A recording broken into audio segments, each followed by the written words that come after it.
Paul, should we be worried, or is this the kind of chest beating that we just see periodically between the two Koreas? Well, the Kaesong Industrial Zone, as your correspondent said, has been going since 2004, but it's always been a political football. It's really the last positive thing from the sunshine policy of Kim Dae-jung in the late 1990s with him and Kim Jong-il. But militarizing it, the North militarizing it, expelling all the South Koreans, this is very messy, and this definitely does raise tensions. And remember, this also means the shutting down of the telephone hotline between Pyongyang and Seoul. And right at this moment of tension is actually when you need a hotline most. I was going to ask you about that, this shutting down of the communications between the two Koreas. Again, is this all grandstanding, or do we really have a problem?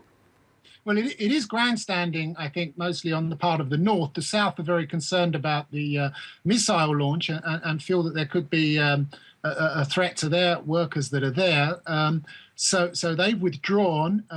This has happened before. In 2013, the North shut the zone and withdrew their own people from it. So as I say, there's a bit of tit for tat been going on.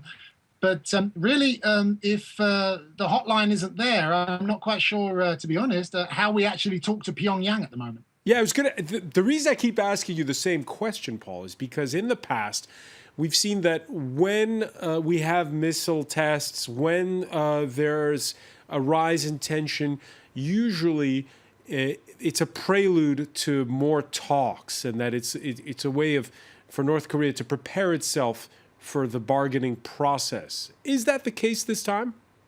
Actually, it doesn't seem to be. You're quite right. Normally, when they do a missile launch or something quite provocative, it's in anticipation of something, not just talks, but in anticipation of securing more aid or securing more attention. This time, they do seem to be extremely belligerent.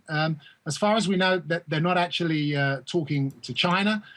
They're not in any debate with the United Nations. There is no resumption of any of the six-party talks that have taken place. North Korea is tonight actually far more isolated than it's ever been, and that's saying something for a very isolated country. So, Paul French, what's your explanation of why they've done these missile tests? Well, what we have coming up in May this year is a Congress of the Korean Workers' Party, the ruling party in North Korea, which Kim Jongun is the head of.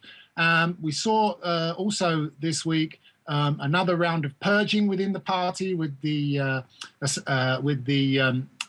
accusation of corruption and the execution of an army chief of staff. So there's clearly something going on within North Korea, and as best as we can tell, it is Kim Jong-un cementing his position, solidifying his position as the leader of the country before this May event. And that may mean that North Korea, in terms of its internal debate and its debate with the outside world, shuts down for the next couple of months before this very important Congress. Since he came to power, how has your perception of Kim Jong-un evolved?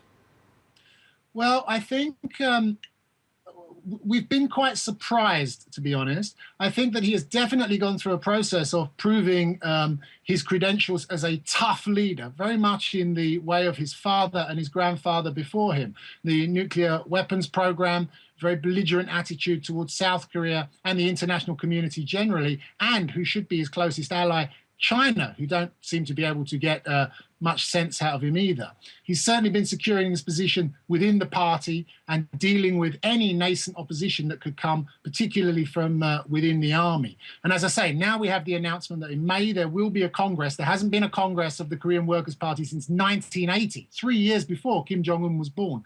So I think we can really expect now some big announcements at that in terms of the theoretical and ideological development of North Korea, perhaps reform, but perhaps just more of the same, more isolation. And more tension in the build-up to May. Yes, in the build-up to May, but at some point, something will have to change because the World Food Programme of the United Nations has told us that food donations are significantly down to North Korea. It's not seen particularly with issues like Syria around at the moment to be a particularly worthy recipient of aid. And going on into this year, food supplies are very low. North Korea's ability to feed itself is very low. At some point, he will need to do something in one way or another to get a resumption of food aid into North Korea if he's going to feed the people. Paul French, the author of North Korea, State of Paranoia. Thank you for speaking with us. Thank you.